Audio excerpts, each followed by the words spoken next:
Let's talk about the value of a funeral. I really believe in the celebration of life, and I really believe that every life lived deserves a celebration of life funeral. Before the 1900s, people usually died at home. The old and the sick were cared for by family members who were supported by friends and neighbors. When a death occurred, everybody was involved with preparing the body for the funeral and burial. Death was a hands-on experience and a household word. Death was an accepted part of life. Complex social and economic changes have given us a new way of thinking about death. Today, we deny its significance. We try to ignore the reality of death by giving up the funeral ritual that eases its pain. We have dispensed with saying goodbye to our dead in a loving way by handing our death responsibilities to strangers. Today, we claim that funerals are morbid. They make us feel unhappy and are too expensive. Too expensive. Can you imagine that?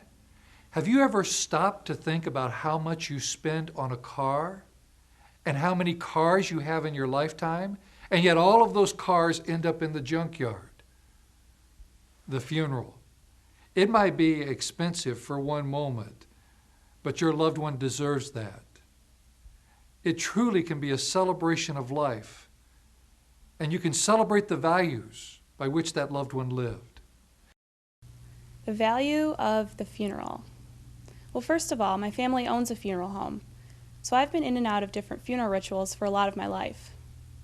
I've also worked in our funeral home, and I've seen families have funerals every day, so I do believe they can be extremely valuable. As the daughter and granddaughter of funeral directors, and also now a grief counselor, I could describe many textbook reasons why funerals are important. But let me tell you a little bit about a personal experience. A few months ago, my grandma died. The first few days my family was together were emotionally exhausting. But every part of that time was also necessary. Necessary so we could all cry, necessary so we could share stories and remember, but really necessary so we could acknowledge the reality of what happened and also to say goodbye. Without the funeral services we had, our family would not have had such an open chance to grieve together and to honor my grandma.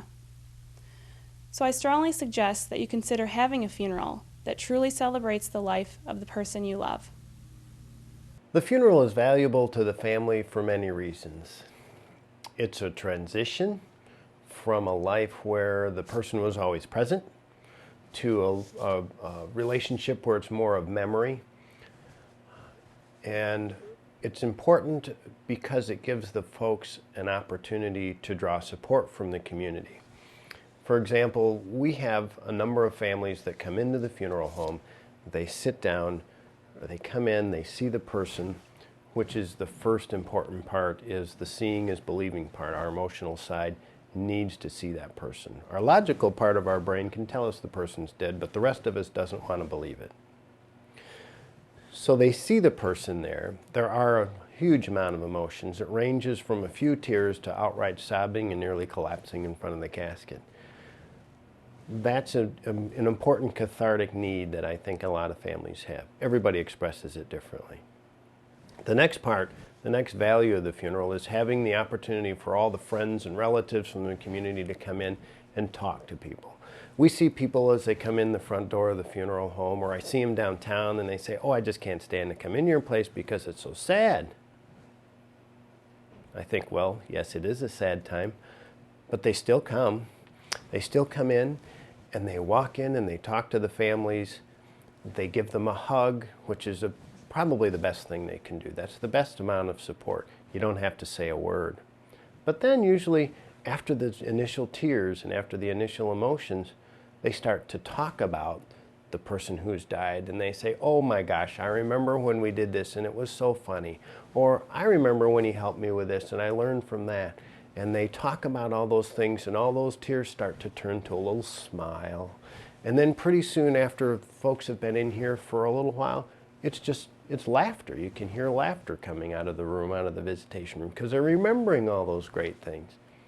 And that's important to the family because, number one, it eliminates their possibility of being isolated, which is bad for a family at a time like this. They need help. They need support. They need somebody to tell them everything's going to be okay. Number two, it affirms the life of the person because that makes them feel like, oh, my dad did have value. He did help those people. They did learn from him.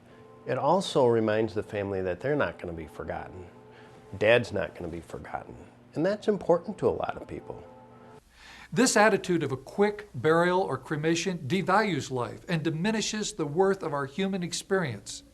The truth is, how we treat our aged, our infirm, and our dead reflects the attitude we have about ourselves. Judging from accounts in today's newspapers, society's self-esteem is at a low point. We are not treating each other and the dead very well. If we are planning or have a chance to plan a funeral for someone else, we have the opportunity of a lifetime, and that's no pun, to show the community and ourselves the respect we have for the person who has died. As with other surprises, death is usually shocking. We need help reorganizing our stunned emotions. Rituals will help us express what we feel and define what has happened. They can give us the strength and the means to gently and slowly disconnect from the deceased. They give us permission to go on with life without the person we loved, while still staying connected in a healthy way to our memories. That is what a funeral does. Think about it. The body is present with flowers, a minister or eulogist, a gathering of friends and relatives, music, poems, scripture reading, all showing respect for our loved one. We should feel good about that. Scientists keep searching for ways to postpone death. They found a few extra years for most of us, but death is still mandatory. There is a death waiting to occur in each of us. One day, we will be the companion who was obliged to die. Those who loved us will, to paraphrase Emily Dickinson, retire that day from ordinary days to be remembered with soft distinction. We will want our last impression to be a positive statement about our life.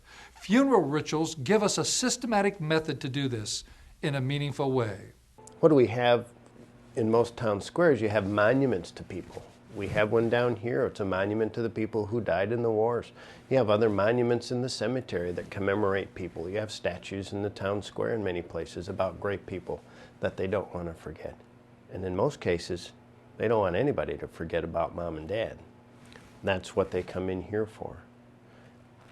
Now, it doesn't matter if it's in the funeral home, it doesn't matter if it's in a church, it doesn't matter if it's in the park across the street. It's important for people to have that opportunity to draw support. I feel personally it's important for them to have some service. I feel it's important for them to have a funeral director help them with that, because we're the guys that just take care of everything.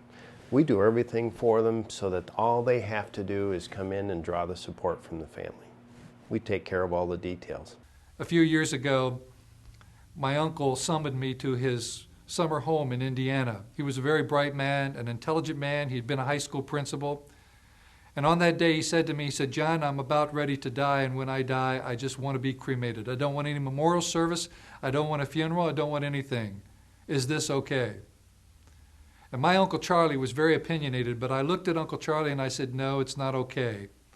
I said, "You need to have a visitation where people that love you and care about you can come and show their respect, where there can be a social gathering, where children will be able to remember their Uncle Charlie, and then you need to have a funeral where the values by which you have lived are expressed to a congregation of people." He thought for a moment, and he said, "Okay, if I do this, will you be the speaker that day?" And though he put me on the spot, I looked at him, I said yes. 4 months later, he died. Now, can you imagine this? At his visitation, which he didn't want to have, over 600 people filed through the funeral home in a 4-hour period. And at that little country church where I spoke, every seat was full and people were lined up on the sides of the church. It is very, very important to celebrate life with funeral rituals. I plead with you, if you're thinking about having just a quick cremation, don't do it. Talk to your funeral director about a funeral.